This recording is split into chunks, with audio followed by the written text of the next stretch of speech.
যক্ষ নির্বাচনের ভোট গণনা শেষ পর্যায়ে ভিপি, জিএস, এজিএস সহ অধিকাংশ পদে এগিয়ে শিবির। রোববার উত্তরাঞ্চল দিয়ে ঢাকার বাইরে সফর শুরু তারেক রহমানের, নির্বাচনী আচরণবিধি মেনে চলার প্রতিশ্রুতি। দলীয় ডিসি, এসপিদের অপসারণ দাবি জামায়াতের, 3 নির্বাচনের ক্ষতি সমন্বয় করে সুষ্ঠু নির্বাচনের প্রত্যাশা ইসি। ভারতে বিশ্বকাপ না খেলার সিদ্ধান্তে অনড় বাংলাদেশ, আসিফ নজরুল, ভেন্যু পরিবর্তনে লড়াই চালিয়ে যাবে বিসিবি।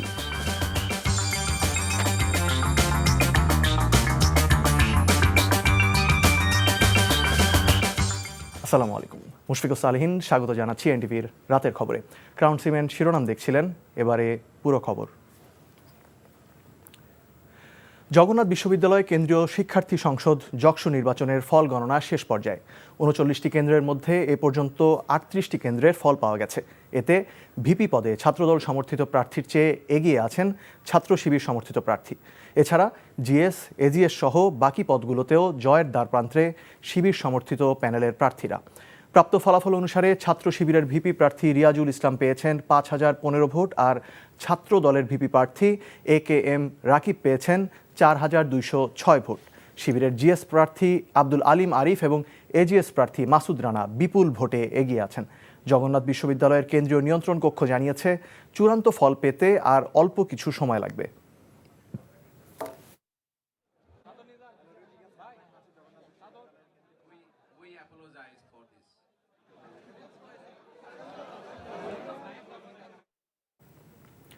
জগন্নাথ বিশ্ববিদ্যালয় ক্যাম্পাসে আছেন সহকর্মী নাজিবুর রহমান, সেখান থেকে সরাসরি যোগ দিচ্ছেন তিনি। নাজিব, পূর্ণাঙ্গ ফলাফলের সবশেষ কি তথ্য আছে আপনার কাছে? ক্যাম্পাসের সার্বিক চিত্র কেমন দেখছেন?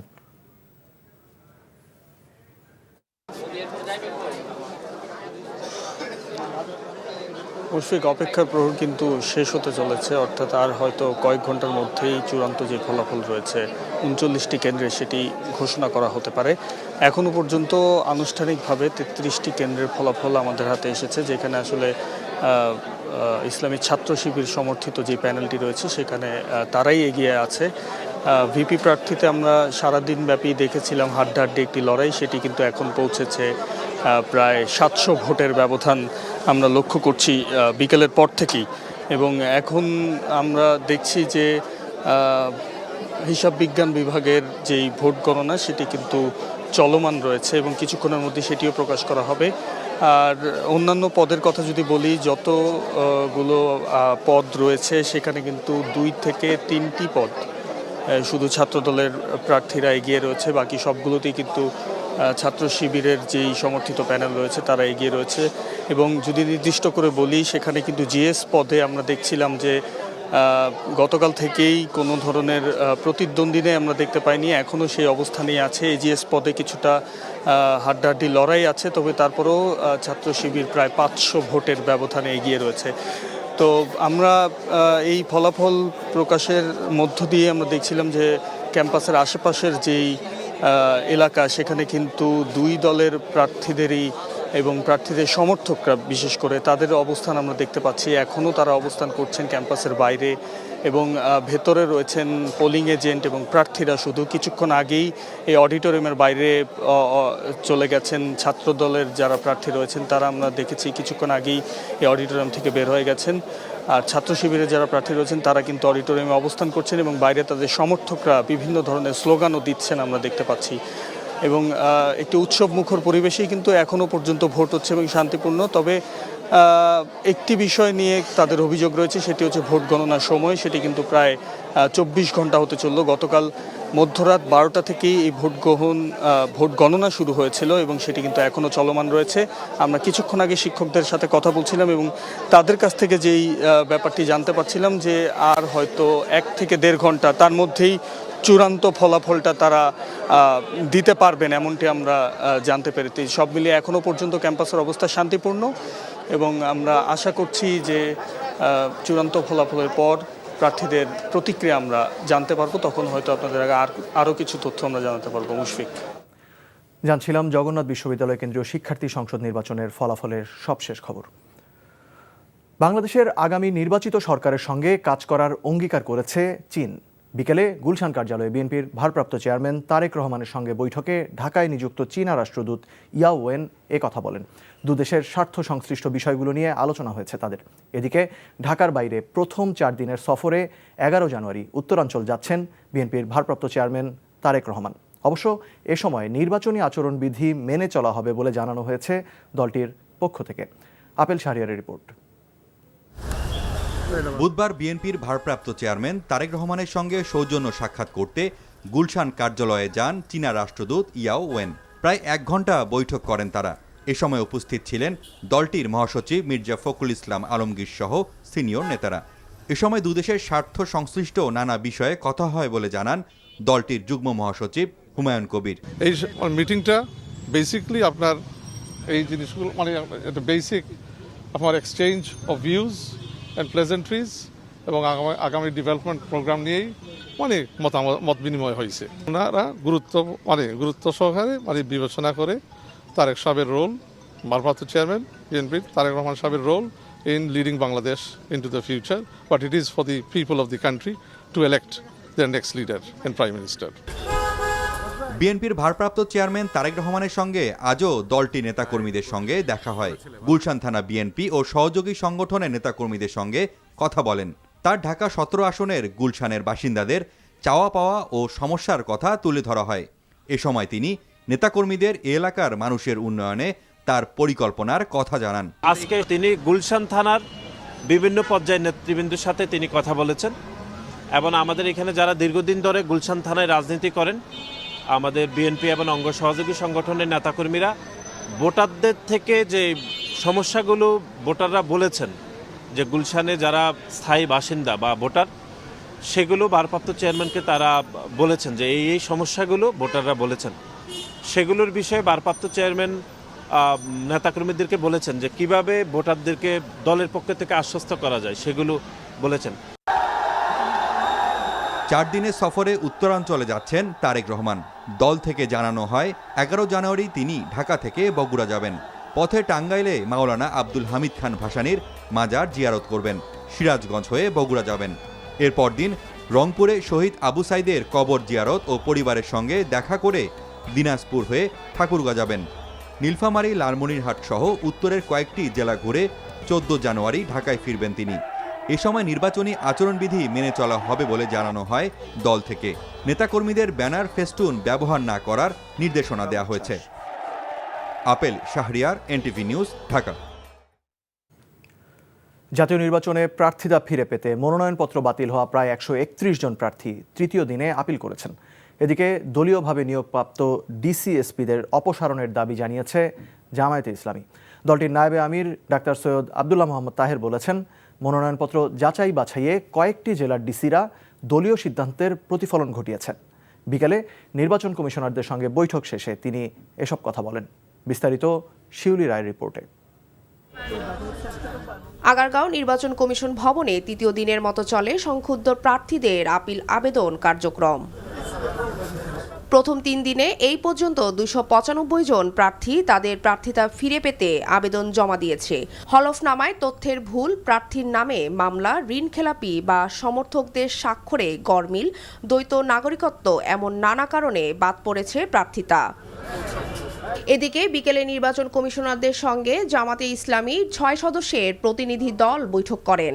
এই সময় মাঠ প্রশাসনের কোনো কর্মকর্তাদের অপেশাদার আচরণ, দলীয়করণ এবং লেভেল প্লেইং ফিল্ড না থাকার বিষয় নিয়ে বিস্তারিত আলোচনা হয়। বৈঠক শেষে দলের নায়েবে আমির ডক্টর তাহের অভিযোগ করেন, প্রার্থী যাচাইয়ের ক্ষেত্রে বড় ধরনের বৈষম্য সৃষ্টি করা হচ্ছে। বিভিন্ন জায়গায় ডিসিরা দলীয় ডিসি নিয়োগ করা হয়েছে এবং সেই দলীয় দৃষ্টিভঙ্গি থেকে তারা দেখেছে, তারা আইনকে দেখেনি। আমরা বলেছি এই ধরনের ডিসিএসপি যারা আছে তাদেরকে অপারেশন করতে হবে এবং নিরপেক্ষ ডিসিএসপিকে সেখানে নিয়োগ করতে হবে, নাহলে নির্বাচন প্রশ্নবিদ্ধ হবে। ভারতের এক কূটনীতিকের সাথে জামাতের আমিরের আনুষ্ঠানিক কোনো বৈঠক হয়নি জানিয়ে ডক্টর তাহের বলেন, সৌজন্য ওই সাক্ষাৎকে প্রচার না করার অনুরোধ করা হয়েছে দেশটির পক্ষ থেকে। ইন্ডিয়ার সাথে আমির জামাতের কোনো ফর্মাল বৈঠক হয়নি। উনি যখন অসুস্থ ছিলেন তখন বহু দেশের রাষ্ট্রদূতেরা ওনাকে দেখার জন্য আসছিলেন। ভারতীয় দূতাবাস থেকে রিকোয়েস্ট করা হয়েছিল যে আমরা আমির জামাতকে দেখতে যাব, উনি অসুস্থ। আমরা এটাতে একমত হয়েছি, কারণ একজন অসুস্থ লোককে দেখার জন্য দেখার বাধা দেওয়ার কিছু নাই। তবে যারা আসছিলেন তারা রিকোয়েস্ট করেছিলেন যে এটা যেন পাবলিক না হয়। নির্বাচনের আইন শৃঙ্খলা পরিস্থিতি নিয়ে শঙ্কা রয়েছে বলেও জানান তিনি। শিউলি রায়, এনটিভি নিউজ, ঢাকা।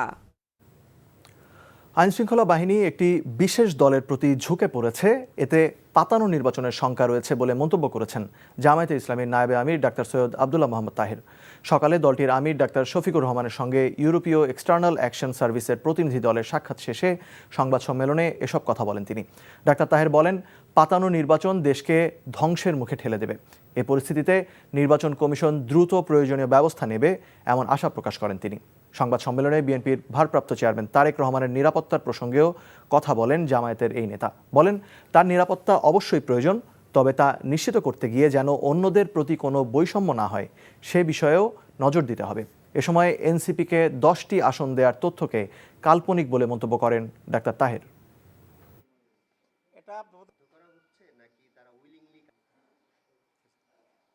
একটা ব্যক্তি আসছে, ওনার সিকিউরিটি অবশ্যই দরকার, আমরা এটা ফিল করি, কিন্তু যে হিসাবে প্রজেকশন হয়েছে, এরপরে এখনও যেভাবে প্রজেকশন হচ্ছে, তো এগুলোই তো মানুষকে এক ধরনের মেসেজ দিচ্ছে।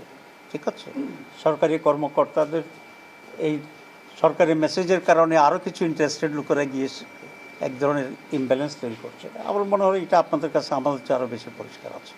তো নির্বাচনে লেভেল প্লেইং ফিল্ড যে কথা বলা হয়, তো সেটা যদি মেনটেন করতে হয়, তাহলে আপনি যদি আমাকে 2টা পুলিশ দেন পাহারায়, তাহলে আরেকজনকে 2টাই দিতে হবে, অ্যাটলিস্ট মেইন অপোজিশন থেকে। বিগত 3 নির্বাচনে যেসব নাগরিক পর্যবেক্ষক সংস্থা সঠিকভাবে দায়িত্ব পালনে ব্যর্থ হয়েছে তাদের এবার নিবন্ধন দেওয়া হয়নি বলে জানিয়েছেন নির্বাচন কমিশনার আবুল ফজল মোহাম্মদ সানাউল্লাহ। তিনি বলেন, ত্রয়োদশ জাতীয় সংসদ নির্বাচন পর্যবেক্ষণের জন্য 81টি সংস্থা নিবন্ধন পেয়েছে।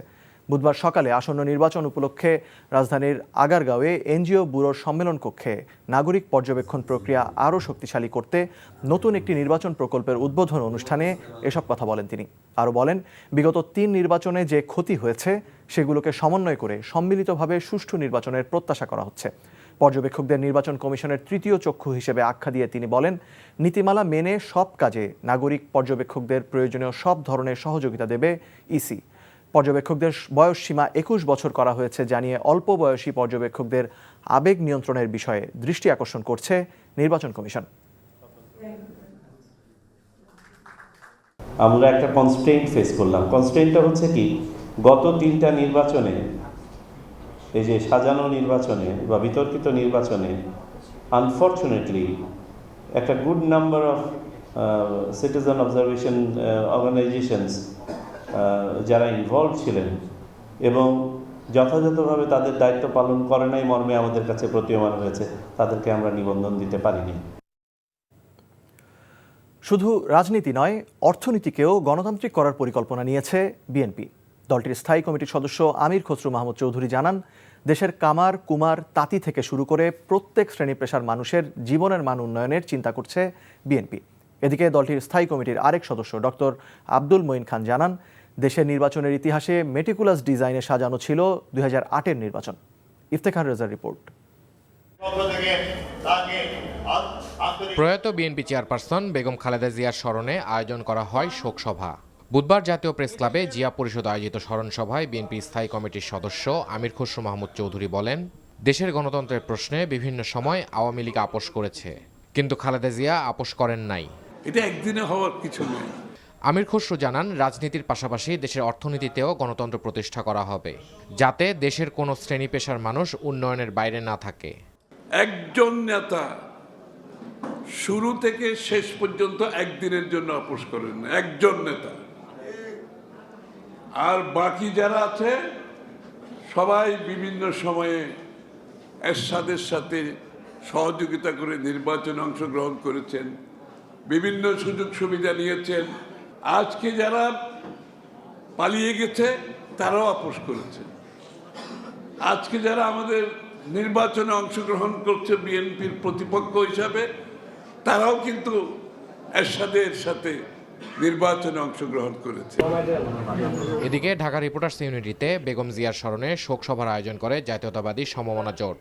সেখানে বিএনপি স্থায়ী কমিটির সদস্য ডক্টর আব্দুল মঈন খান বলেন, যারা দেশের গণতন্ত্রের নামে স্বৈরাচারী হয়েছিল, মুক্তিযুদ্ধের কথা বলে আদর্শচ্যুত হয়েছিল, তাদের পরাজয় হয়েছে। 2008-এর নির্বাচন ছিল একটি সাজানো নির্বাচন।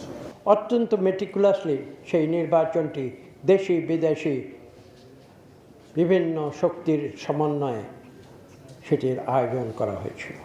সেখানে এমন একটি শক্তি কাজ করছিল যারা বাংলাদেশকে তারা বিরাজনীতিকরণের খেলায় মেতেছিল। দেশের বিভিন্ন প্রান্ত থেকে রাজধানীর শেরেবাংলা নগরে দাফনের ৮ম দিনেও বেগম খালেদা জিয়া ও শহীদ রাষ্ট্রপতি জিয়াউর রহমানের মাগফেরাত কামনায় মাজার জিয়ারত করতে আসছেন সাধারণ মানুষ, বিএনপির কর্মী সমর্থক ও নেতারা। মাজার প্রাঙ্গণে চলছে মিলাদ মাহফিল ও কোরআন তেলাওয়াত। Iftekhar Reza, NTV news, Dhaka. ভারতে বিশ্বকাপের ম্যাচ না খেলতে চাওয়ার পরিস্থিতি বুঝিয়ে আইসিসিকে চিঠি দেওয়ার কথা জানান ক্রীড়া উপদেষ্টা আসিফ নজরুল। বাংলাদেশ ক্রিকেট বোর্ডের সঙ্গে এক বৈঠক শেষে তিনি আরও বলেন, বাংলাদেশ মর্যাদা ও নিরাপত্তা প্রশ্নে কোনো ছাড় দেওয়ার সুযোগ নেই। এদিকে ভেন্যু পরিবর্তনের জন্য আইসিসির সঙ্গে লড়াইটা চালিয়ে যেতে চান বিসিবি সভাপতি আমিনুল ইসলাম বুলবুল। মমিনুর রিপনের রিপোর্ট। ভেন্যু পরিবর্তন নিয়ে বিসিবির বার্তার জবাবে বিস্তারিত জানতে চেয়ে ইমেল করেছে আইসিসি। সমস্যা সমাধানে আইসিসির সঙ্গে গঠনমূলক আলোচনা চালিয়ে যাচ্ছে বিসিবি। কঠিন পরিস্থিতিতে যুব ও ক্রীড়া মন্ত্রণালয়ের সঙ্গে বৈঠকে বসে ক্রিকেট বোর্ড। আলোচনা শেষে সিদ্ধান্ত অপরিবর্তিত, ভারতের মাটিতে বিশ্বকাপের ম্যাচ খেলবে না বাংলাদেশ। নিরাপত্তা বিবেচনায় লিটনদের ম্যাচগুলো শ্রীলঙ্কায় সরিয়ে নিতে আইসিসিকে আবারও চিঠি দেওয়ার কথা জানান ক্রীড়া উপদেষ্টা। আমাদের যথেষ্ট শক্ত যুক্তি আছে, সে যথেষ্ট শক্ত যুক্তি দিয়ে আমরা আইসিসিকে বুঝাবো। আমাদের স্ট্যান্ডের মূল নীতি হচ্ছে বাংলাদেশের নিরাপত্তা, বাংলাদেশের সম্মান আর বাংলাদেশের মর্যাদার প্রশ্নে আমরা আপোস করব না। আমাদের জাতির অবমাননার বিনিময়ে আমাদের ক্রিকেটার এবং আমাদের দর্শক, আমাদের সাংবাদিক, তাদের নিরাপত্তার বিনিময়ে, দেশের মর্যাদার বিনিময়ে আমরা বিশ্বকাপ ক্রিকেট খেলতে চাই না। ক্রিকেটের সর্বোচ্চ সংস্থাকে নিজেদের অবস্থান তুলে ধরেছেন বিসিবি সভাপতি। ভারতে খেলার আলটিমেটাম নিয়ে যে গুঞ্জন উঠেছে তা আরও একবার উড়িয়ে দিয়েছেন বুলবুল। আমাদের যে কোনো বিদেশ ট্রিপে যাওয়ার সময় আমাদের গভর্নমেন্ট অর্ডার লাগে, তো সেই অর্ডারটার পজিশনটা আমরা জানতে এসেছিলাম।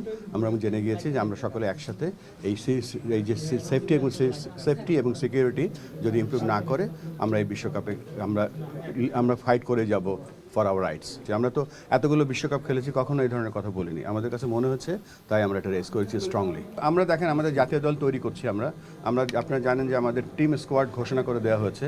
আমাদের কিন্তু এই বিপিএলটা অনুষ্ঠিত হচ্ছে, কিন্তু ওয়ান অফ দ্য রিজন যে টি20 ফরম্যাটে আমাদের টিমটা যেন ইউজ টু হয়, সব কিছু আমাদের দিক থেকে আমরা প্রস্তুতি রাখছি। সো আমাদের এখানে কোনো ছাড় নেই। পরিস্থিতি বিবেচনায় আইসিসির কাছ থেকে প্রত্যাশাটা ইতিবাচক বিসিবির। অনেক ধন্যবাদ ভাই। Mominur Ripon, NTV news, Dhaka. আরও কঠোর হচ্ছে মার্কিন ভিসা নীতি। বাংলাদেশ সহ নতুন আরও 25টি দেশের নাগরিকদের ভিসা আবেদনের সময় সর্বোচ্চ 15,000 মার্কিন ডলার পর্যন্ত বন্ড জমা দেওয়ার বিধান চালু করা হচ্ছে। মঙ্গলবার মার্কিন পররাষ্ট্র দপ্তরের ওয়েবসাইটে এই তথ্য প্রকাশ করা হয়েছে। তথ্য অনুযায়ী নতুন তালিকাভুক্ত দেশগুলোর ক্ষেত্রে এই নীতি আগামী 21শে জানুয়ারি থেকে কার্যকর হবে। এর আওতায় তালিকাভুক্ত দেশগুলোর যে কোনো নাগরিক যদি পর্যটন বা ব্যবসায়িক ভিসা পাওয়ার জন্য অন্য সব শর্ত পূরণ করেন, তাহলে ভিসা ইন্টারভিউর সময় তাকে 5,000, 10,000 অথবা সর্বোচ্চ 15,000 ডলারের বন্ড দিতে হবে। বন্ডের নির্দিষ্ট পরিমাণ নির্ধারণ করা হবে ইন্টারভিউর সময়। এই তালিকায় বাংলাদেশ ছাড়াও আফ্রিকা, লাতিন আমেরিকা ও দক্ষিণ এশিয়ার বহু দেশকে অন্তর্ভুক্ত করা হয়েছে। বিএনপির চেয়ারপারসন এবং সাবেক প্রধানমন্ত্রী বেগম খালেদা জিয়ার মৃত্যুতে গভীর শোক ও দুঃখ প্রকাশ করেছেন কমনওয়েলথ মহাসচিব শার্লি বচওয়ে। অন্তর্বর্তী সরকারের প্রধান উপদেষ্টা অধ্যাপক মোহাম্মদ ইউনুসের কাছে পাঠানো শোক বার্তায় তিনি এই সমবেদনা জানান। শোক বার্তাটি লন্ডনে অবস্থিত বাংলাদেশ হাই কমিশন বুধবার প্রকাশ করেছে। শোক বার্তায় কমনওয়েলথ মহাসচিব বলেন, বাংলাদেশের রাজনৈতিক অঙ্গনে বেগম খালেদা জিয়া ছিলেন প্রভাবশালী ব্যক্তিত্ব। দেশের প্রথম নারী প্রধানমন্ত্রী হিসেবে তিনি রাজনৈতিক নেতৃত্বে নতুন দিগন্ত উন্মোচন করেন। 3 মেয়াদে প্রধানমন্ত্রীর দায়িত্ব পালনকালে খালেদা জিয়ার নেতৃত্ব বাংলাদেশের জনগণের কল্যাণে তার অটল অঙ্গীকারের প্রতিফলন ঘটায় বলেও উল্লেখ করেন কমনওয়েলথ মহাসচিব। ঢাকা মহানগর উত্তর স্বেচ্ছাসেবক দলের সাবেক সাধারণ সম্পাদক আজিজুর রহমান মুসাব্বিরকে গুলি করে হত্যা করা হয়েছে। গুলিবিদ্ধ হয়েছেন আনোয়ার হোসেন নামে আরেকজন। বুধবার রাত ৮টার কিছু পরে রাজধানীর বসুন্ধরা মার্কেটের পেছনে তেস্তুরি বাজার এলাকায় অজ্ঞাত পরিচয় বন্দুকধারীরা তাদের গুলি করে পালিয়ে যায়। ঢাকা মহানগর পুলিশের তেজগাঁও বিভাগের এডিসি ফজলুল করিম জানান, স্টার কাবাবের পাশের গলিতে দুজনকে গুলি করা হয়। এতে মুসাব্বিরের পেটে ৩টি গুলিবিদ্ধ হয়। তাকে বিআরবি হাসপাতালে নেওয়া হলে ডাক্তাররা তাকে মৃত ঘোষণা করেন। আর আহত আনোয়ারকে হাসপাতালে চিকিৎসা দেওয়া হচ্ছে। কারা মুসাব্বিরকে গুলি করেছে তা তদন্ত করছে পুলিশ। মারা গেছে কে? আজিজুর রহমান মুসাব্বির। উনি মারা গেছেন না? জি মারা গেছে। আর সাথে যে ছিল সে আহত, তাকে ঢাকা মেডিকেলে রেফার করে। মৃত শিক্ষিকার পেনশন বাবদ নেয়া ঘুষের লক্ষাধিক টাকা সহ দুর্নীতি দমন কমিশনের হাতে আটক হয়েছেন যশোর জেলা প্রাথমিক শিক্ষা অফিসার আশরাফুল ইসলাম। দুদক যশোরের সহকারী পরিচালক মোহাম্মদ আল আমিন জানান, প্রাথমিক বিদ্যালয়ের এক শিক্ষক অভিযোগ করেন তার স্কুল শিক্ষিকার স্ত্রী গত বছর মারা যান। স্ত্রীর পেনশন সংক্রান্ত বিষয়ে তিনি শিক্ষা অফিসে আবেদন করেন। পরে শিক্ষা অফিসার আশরাফুল ইসলাম তার কাছে ঘুষ দাবি করেন। এ বিষয়ে ওই শিক্ষক দুদকে অভিযোগ করেন এবং তাদের পরামর্শে আজ সন্ধ্যায় জেলা প্রাথমিক শিক্ষা অফিসে যান। ঘুষের ১,২০,০০০ টাকা তুলে দেওয়ার সময় শিক্ষা অফিসারকে আটক করে দুদক কর্মকর্তারা। পরে তার বিরুদ্ধে মামলা করে পুলিশ এবং তাকে পুলিশে সোপর্দ করা হয়। ফেলানী হত্যার ১৫ বছর পূর্তি হলো আজ। ২০১১ সালের ৭ জানুয়ারি ফেলানীকে গুলি করে হত্যা করে কাঁটাতারে ঝুলিয়ে রাখে বিএসএফ। বহু বছর ধরে সীমান্ত হত্যাকে যারা নীরবে কিংবা প্রকাশ্যে সমর্থন দিয়ে এসেছে তাদের অনেকেই ভারতে পালিয়ে গেলেও অন্তর্বর্তী সরকার তাদের বিচারের আওতায় আনতে ব্যর্থ হয়েছে, এমন অভিযোগ তুলেছে মানবাধিকার সংগঠন অধিকার। ফেলানী হত্যাকাণ্ড সহ সীমান্তে বাংলাদেশি নাগরিকদের নির্যাতনের প্রতিবাদে সকালে রাজধানীতে প্রেস ক্লাবের সামনে আয়োজিত সমাবেশে এসব কথা বলেন সংগঠনটির নেতাকর্মীরা। তারা বলেন, অন্তর্বর্তী সরকারের নির্বাচনের মাধ্যমে ক্ষমতা হস্তান্তরের প্রস্তুতি নিলেও সীমান্ত হত্যা বন্ধে এখনও কোনো কার্যকর ও দৃশ্যমান উদ্যোগ নিতে পারেনি। অধিকার সংগঠকদের অভিযোগ, শেখ হাসিনার শাসনামলে গুমের ঘটনা ছিল ব্যাপক, যার মধ্যে অনেক নিখোঁজ ব্যক্তিকে ভারতীয় নিরাপত্তা বাহিনীর হাতে তুলে দেওয়া হয়েছে। সমাবেশে বক্তারা ফেলানী প্রসঙ্গ টেনে সীমান্তে বাংলাদেশি নাগরিকদের হত্যা বন্ধে আন্তর্জাতিক মহলের পক্ষ থেকে ভারতকে জোরালো কূটনৈতিক চাপ সৃষ্টি এবং দায়ীদের দৃষ্টান্তমূলক শাস্তির দাবি জানান। জাতীয় নাগরিক পার্টি এনসিপি আধিপত্যবাদ বিরোধী যাত্রা আটকে দিয়েছে পুলিশ। বিকেলে রাজধানীর নতুন বাজার এলাকায় ওই কর্মসূচি আটকে দেয় পুলিশ। ভারতীয় সীমান্তে বিএসএফ কর্তৃক বাংলাদেশের নাগরিক ফেলানী হত্যার ১৫ বছর উপলক্ষে ওই কর্মসূচি আয়োজন করে দলটির ঢাকা মহানগর উত্তর শাখা। বিকেলে শাহজাদপুর থেকে ঢাকার ভারতীয় দূতাবাস অভিমুখে গেলে দূতাবাসের কাছাকাছি এলাকায় ব্যারিকেড দিয়ে মিছিলটি আটকে দেয় পুলিশ। পরে সড়কে এনসিপির নেতাকর্মীরা দাঁড়িয়ে স্লোগান ও বক্তব্য দেন। ফেলানী হত্যাকাণ্ডের ঘটনা উল্লেখ করে এনসিপির জ্যেষ্ঠ যুগ্ম আহ্বায়ক আরিফুল ইসলাম আদিব বলেন, সীমান্তে তখন শুধু ফেলানীকে ঝুলিয়ে রাখা হয়নি, সেখানে বাংলাদেশের সার্বভৌমত্ব ও স্বাধীনতা ঝুলিয়ে রাখা হয়েছিল। ভারতের মদদেই আওয়ামী লীগ পিলখানা ও শাপলা চত্বরে গণহত্যা করেছিল। যেসব আসনে গণ অধিকার পরিষদ অংশ নিবে সেখানে বিএনপির স্বতন্ত্র প্রার্থী যাতে অংশ না নেয় সেজন্য বিএনপির ভারপ্রাপ্ত চেয়ারম্যান তারেক রহমানের প্রতি অনুরোধ করেছেন গণ অধিকার পরিষদের সভাপতি নুরুল হক নূর। বুধবার সন্ধ্যায় গুলশানে বিএনপির চেয়ারপারসনের রাজনৈতিক কার্যালয়ে তারেক রহমানের সাথে সাক্ষাৎ করে তিনি এই অনুরোধ করেন। এ বিষয়ে সাংবাদিকদের তিনি আরও জানান, স্থানীয় বিএনপির কোনো নেতা স্বতন্ত্র প্রার্থী হলে গণ অধিকারের জিতে আসা চ্যালেঞ্জ হবে। যুগপৎ আন্দোলনের সহযোগী দল হিসেবে বিএনপি যেসব আসন ছেড়ে দিয়েছে সেখানে কোনো বিএনপির প্রার্থী অংশ নেওয়া উচিত নয় বলেও জানান তিনি। রাজধানী ঢাকার বিভিন্ন এলাকায় গৃহস্থালী গ্যাসের সংকট শিগগিরই দূর হচ্ছে না। ফলে নাগরিক ভোগান্তি দূরীকরণের কোনো আশ্বাসও নেই কর্তৃপক্ষের। তিতাস কর্তৃপক্ষ বলছে, দেশের অর্থনীতিকে প্রাধান্য দিয়ে আগে শিল্প, বিদ্যুৎ ও সার কারখানায় গ্যাস সরবরাহ করা হচ্ছে। পাশাপাশি অবৈধ সংযোগ ও চাহিদার তুলনায় সরবরাহ কম থাকায় গ্যাসের চলমান সংকট তৈরি হয়েছে বলে জানিয়েছে সংস্থাটি। আরাফাত ইসলামের রিপোর্ট। এক সপ্তাহেরও বেশি সময় ধরে রাজধানীতে চলছে এলপিজির সংকট। এলাকার খুচরা দোকানগুলোতে মিলছে না সিলিন্ডার। অনেক খোঁজাখুঁজির পর সন্ধান পেলেও গুনতে হচ্ছে নির্ধারিত দামের চেয়ে 700 থেকে 800 টাকা বেশি। আগে তো গ্যাস সিলিন্ডারে ফোন দিলে বাদে গ্যাস না বাসায় দেওয়া যেত, আর এখন গ্যাস সিলিন্ডারে ফোন দিলে বাদে এখন বলে কোনো গ্যাসই নাই। এদিকে পাইপলাইনে সরবরাহকৃত গ্যাসের সংকটও তীব্র আকার ধারণ করেছে। দিনের বেশিরভাগ সময়ই রাজধানীর অধিকাংশ এলাকায় গ্যাস পাচ্ছেন না তিতাসের গ্রাহকরা। এতে ব্যাহত হচ্ছে বাসাবাড়ির রান্নার কাজ। কালকে তো সারাদিন রান্না করতেও পারিনি, গ্যাসের জন্য টাকা থাকতেও তো আমরা নিয়ে আসতে পারছি না, আর ডবল দাম হয়ে গেছে। তিতাস কর্তৃপক্ষ বলছে এই মুহূর্তে রাজধানীতে সব মিলিয়ে বৈধ গ্রাহকদের প্রতিদিন 165 মিলিয়ন গ্যাসের চাহিদা রয়েছে। তবে অবৈধ সংযোগের কারণে চাহিদার চেয়ে বেশি গ্যাসের প্রয়োজন হচ্ছে। এমন প্রেক্ষাপটে সরকারি নির্দেশনা অনুযায়ী অগ্রাধিকার ভিত্তিতে শিল্প সংশ্লিষ্ট খাতে গ্যাস সরবরাহ করা হচ্ছে বলে জানিয়েছেন তিতাসের মহাব্যবস্থাপক প্রকৌশলী কাজী সাইদুল হাসান। ঢাকার প্রচুর পরিমাণে অবৈধ গ্রাহকদের কারণে বৈধ গ্রাহকরা গ্যাস থেকে বঞ্চিত হচ্ছেন। আরেকটা কারণ হলো ঢাকার কিছু কিছু এলাকায় নেটওয়ার্ক আপগ্রেডেশনের প্রয়োজন আছে, তবে যেটার একটা প্রকল্প আমরা অলরেডি মিনিস্ট্রিতে বেশ কয়েকবার পাঠিয়েছি এবং পরিকল্পনা কমিশনও পাঠিয়েছি। সরকার থেকে সেটা এখন পর্যন্ত অনুমোদন পাইনি আমরা। তবে নতুন গ্যাসকূপ খনন করা সহ পাইপলাইনের সংস্কার করা না গেলে খুব দ্রুত আবাসিক খাতের গ্যাসের সমস্যার সমাধান হবে না বলে মনে করছেন তিনি। 2026 সালের যে চাহিদা, যে সাপ্লাইয়ের বিষয়ে পেট্রোবাংলা আমাদেরকে যে জিনিসটা দেখাচ্ছে, তারা কিন্তু আমাদেরকে সাপ্লাই কিন্তু খুব বেশি বাড়াতে পারছে না। এটার কারণ হলো লোকাল যে গ্যাস ফিল্ডগুলো আছে সেগুলো ডিপ্লিটেড অবস্থায় আছে। সেই অনুপাতে এলএনজি কিন্তু সেই পরিমাণ কিন্তু বাড়ানো যাচ্ছে না, কারণ আমার দুটো এফএসআরইউর মাধ্যমে কোনোভাবেই মানে 1100-র বেশি গ্যাস কোনোভাবে আনা যায় না, 1100 পারা যায় না, আসলে 1000 ম্যাক্সিমাম আনা যায়। কিন্তু থার্ড এফএসআরইউ না হওয়া পর্যন্ত, যেটাকে সরকার ফোর্থ এফএসআরইউ নাম দিচ্ছেন, সেটা না হওয়া পর্যন্ত কিন্তু এলএনজি থেকে আর গ্যাস বাড়ানোর কোনো সুযোগ নাই। এটাও কিন্তু আগামী বছরের মানে 2026-এর ভিতরে ফোর্থ এফএসআরইউর কাজ শেষ হবে বলে আমার আশা করছি না। সো এই বছর মানে 2026 সালেও মানে আবাসিক গ্রাহক প্রান্তে তার সমাধানের খুব একটা আশা আমি দেখছি না। Arafat Islam, NTV news, Dhaka.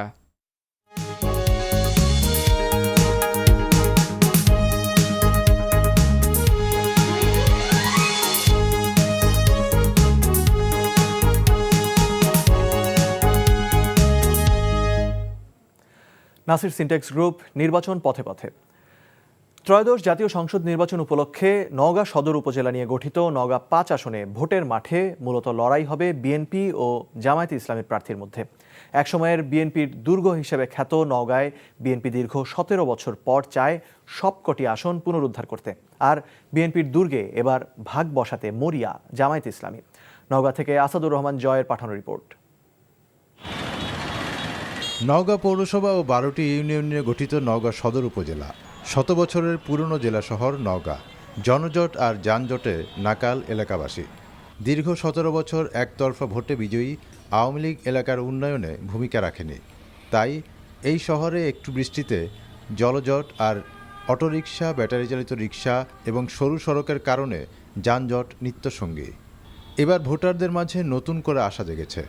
উন্নয়ন বঞ্চিত যানজটের শহর নওগাঁ জেলা সদরকে মডেল হিসেবে গড়ে তুলতে যে প্রার্থী অগ্রণী ভূমিকা পালন করবেন তাকেই ভোটাররা নির্বাচিত করতে চান।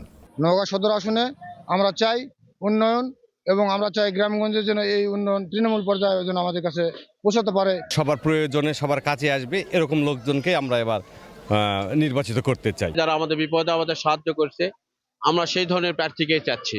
আনুষ্ঠানিকভাবে নির্বাচনের প্রচার প্রচারণা শুরু না হলেও নওগাঁ সদর আসনে বিএনপি ও জামায়াতে ইসলামী দুই দলই মিলাদ মাহফিল, সৌজন্য সাক্ষাৎ, চা চক্র সহ বিভিন্ন অনুষ্ঠানের মধ্য দিয়ে গণসংযোগ করছেন।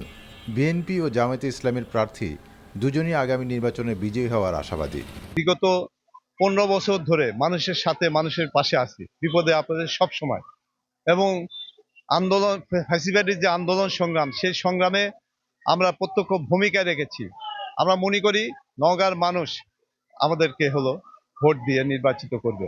জনগণ এবার পরিবর্তন চায়। বাংলাদেশ জামায়াতে ইসলামের দাঁড়িপাল্লা মার্কায় তারা ভোট দিতে চায়।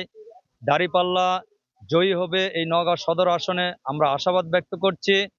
এই নওগাঁ সদর আসনে আমরা একটি ভালো রেজাল্ট প্রত্যাশা করছি। বিএনপি কি পুনরুদ্ধার করতে পারবে তাদের হারানো 6টি আসন, নাকি জামায়াতে ইসলামী ভাগ বসাবে বিএনপির দুর্গখ্যাত নওগাঁয়? তা নিয়ে জেলা জুড়ে চায়ের দোকান, বিপণী বিতান, বিভিন্ন দপ্তর ও আড্ডাস্থলে চলছে আলোচনা বিশ্লেষণ। NTV news desk.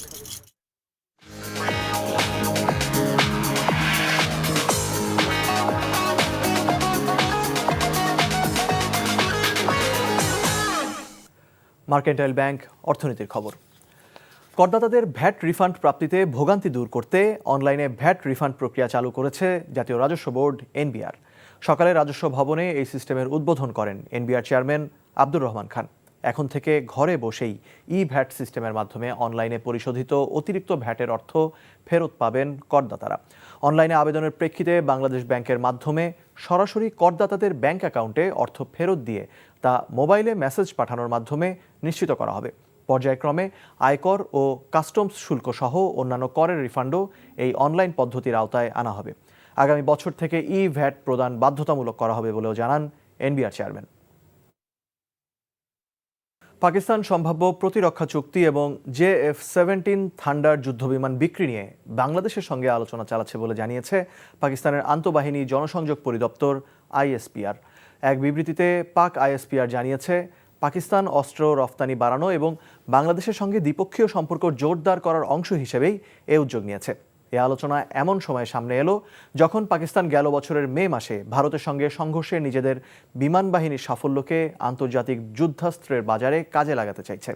পাকিস্তানের পক্ষ থেকে বলা হয়েছে, দেশটির বিমান বাহিনী প্রধান air chief marshal Zahir Ahmed এবং বাংলাদেশ বিমান বাহিনীর প্রধান air chief marshal Hasan Mahmud Khan চীনের সঙ্গে যৌথভাবে উন্নয়ন করা বহুমুখী যুদ্ধবিমান JF-17 থান্ডার ক্রয় নিয়ে বিস্তারিত আলোচনা করেছেন।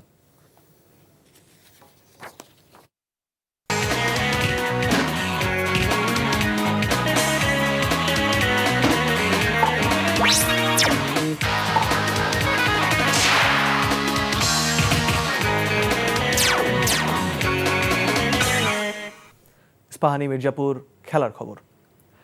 বিপিএলে টানা 5 ম্যাচ হারল নোয়াখালী এক্সপ্রেস। ঢাকার বিপক্ষে 7 উইকেটের হারে এখনও টুর্নামেন্টে জয়হীন খালেদ মাহমুদ সুজনের তত্ত্বাবধানে থাকা দলটি। নোয়াখালীর বিপক্ষে ব্যাটে বলে পারফরমেন্স করে ম্যাচ সেরা হয়েছেন নাসির হোসেন। এদিকে দিনের দ্বিতীয় ম্যাচে চট্টগ্রামের বিপক্ষে 14 রানে হেরেছে সিলেট। নিলয় মজুমদারের ডেস্ক রিপোর্ট। খালেদ আহমেদের 3-6-এ সিলেট 199 রান তাড়া করার স্বপ্ন দেখলেও শেষ পর্যন্ত তা সম্ভব হলো না। তবে শীতের হিম বাতাসে সিলেট চট্টগ্রামের দৌড়ত হতাশ করেনি লাক্কাতুরা দর্শকদের। বিশাল রানের লক্ষ্য তারায় নিয়মিত বিরতিতে উইকেট হারালেও আফেফে ব্যাটে লড়াইটা চালিয়ে যাচ্ছিল সিলেট, যদিও তা যথেষ্ট হয়নি। প্রথম ইনিংসে টসে হেরে ব্যাট করতে নেমে 198 রানের পুঁজি দাঁড় করায় চট্টগ্রাম। মাত্র 1 রানের জন্য টানা 4 ম্যাচে অর্ধশতক করতে পারেননি অ্যাডাম রসিংটন। তার ব্যাটে 49 রান আসলেও চট্টগ্রামের রানের গতিটা আসলে বাড়িয়ে দিয়েছিলেন মাহমুদুল হাসান জয়। 21 বলে 44 রান করে আউট হন এই ব্যাটার। শেষ দিকে রানটা 190 ঘরে নিয়ে যান শেখ মেহেদি। মাত্র 13 বলে 33 রান করেন এই অলরাউন্ডার।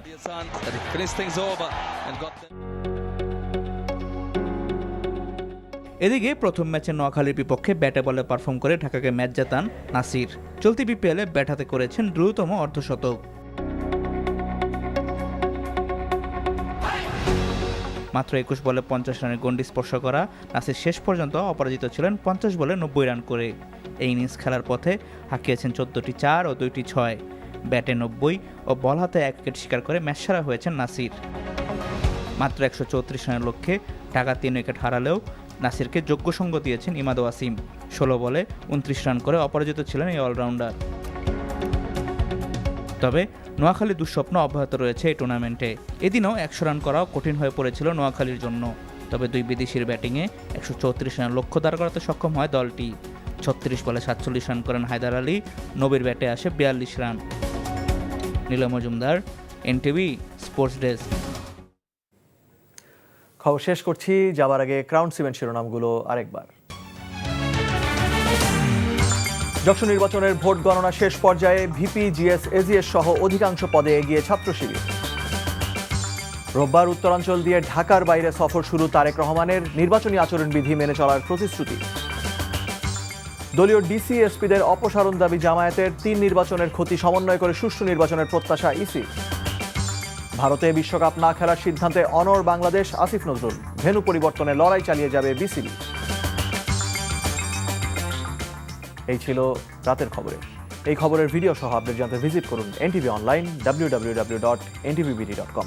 এছাড়াও এনটিভির জনপ্রিয় সব অনুষ্ঠান ও খবরের আপডেট জানতে ভিজিট করুন আমাদের ইউটিউব ও ভেরিফাইড ফেসবুক পেজ। রাত 1টায় মধ্যরাতের খবর দেখার আমন্ত্রণ রইল। ধন্যবাদ সবাইকে।